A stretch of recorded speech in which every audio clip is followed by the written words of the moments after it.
Who would you be without your labels? Labels such as Christian, Pagan, Muslim.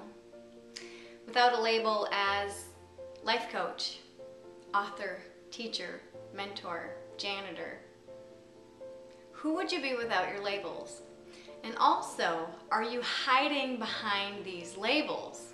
This is something that I find in our society, it's so easy to do, is hide behind these labels.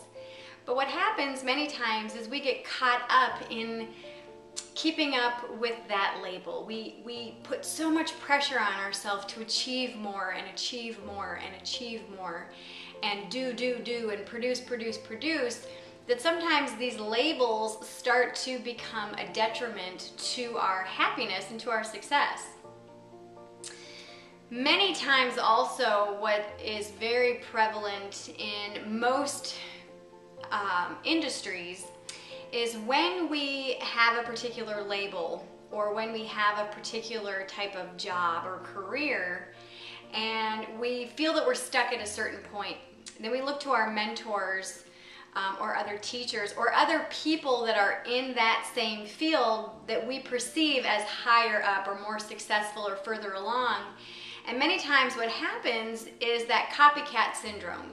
Is someone says, oh look, this person is achieving this type of success and I want that. So what that person ends up doing is seeing what that person is doing and start to copycat them or copy what that person's doing.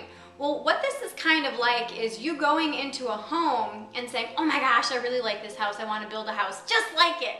So you go and you take all these pictures and you try to build a house based on the pictures that you've captured with your camera.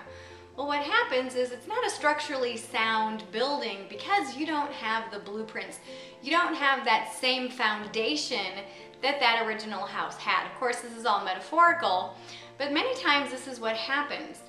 And the remedy for that in my practice and what I try to convey is the remedy for that copycat syndrome and for the keeping up with your title and keeping up with the Joneses and stripping away those labels. One of the ways that you can do this is to basically strip and go naked. And of course this is metaphorical, but allow yourself to just strip off everything. Strip off all the labels, strip off all the expectations, and only bring in what feels good and what feels right for you.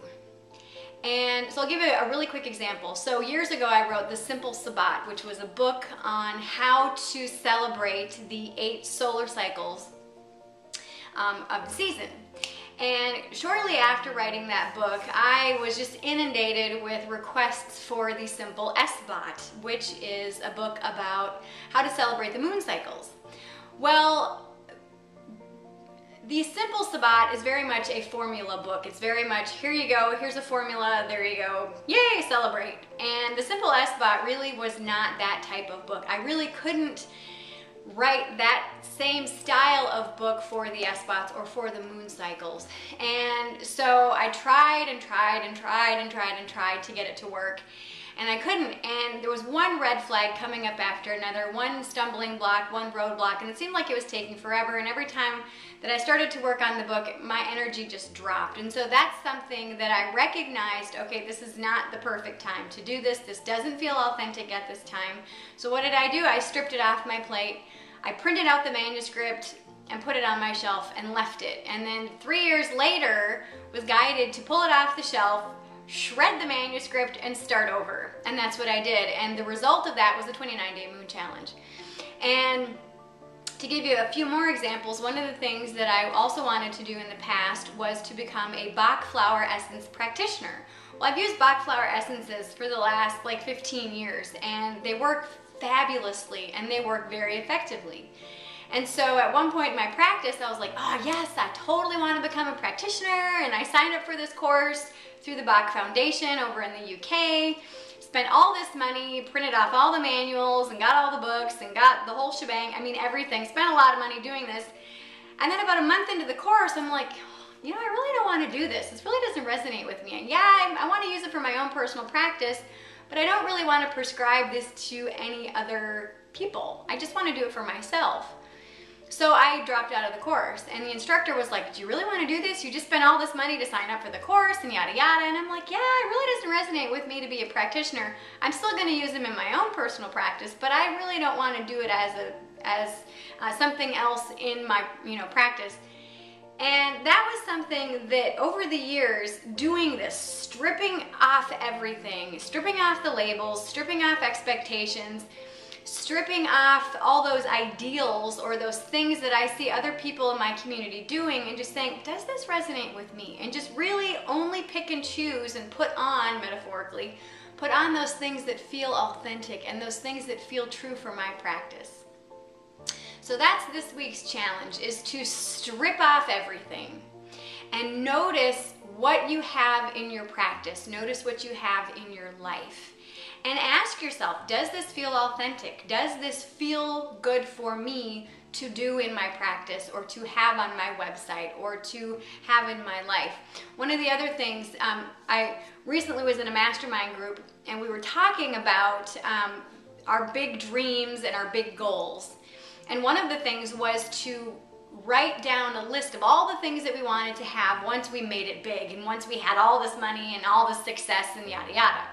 So I started to do this exercise, and I wrote down this big house with all this acreage, and it was going to be on some swimmable water like a river or a lake, and all this stuff, and this big fancy car, and yada yada. Well, the more that I worked through that list, the heavier it got, and the more resistance that I felt to doing it. And I'm just like, why am I resisting this? So finally I just said, I'm just going to do this later, and I just kept putting it off and putting it off and putting it off. And finally I just said, does this resonate with me? Is this really my dream, or is this somebody else's dream? And so I looked at the list, I'm like, this isn't me, this is too much. And all of you know that I like to keep it simple. I really like to simplify everything. And so what I did was I tore all those pages out of my notebook, threw them away, and started over. I'm like, I really just want a townhouse.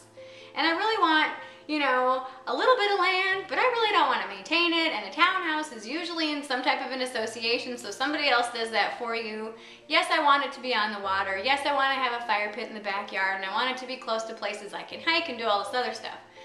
But that felt more true and more authentic for myself, instead of this grandiose house and all these other grand things that are very much perceptions and projections of other people that I follow and other people that are in my life. And so stripping all that aside and just saying, wait a minute, what do I want? What feels good for me? What feels authentic for me? And that is what has really allowed me to keep my practice in check and fluid and in flow all these years. Because I know a lot of you have been following me for a long time, and you know that I'm constantly tweaking my practice and tweaking what I offer. And that's what I encourage you to do too, because the more authentic you can be in your work, whether you're a janitor or a coach or a CEO or whatever it is that you do, the more authentic you can be in your work, the more people will recognize that and honor it and honor you for being authentic.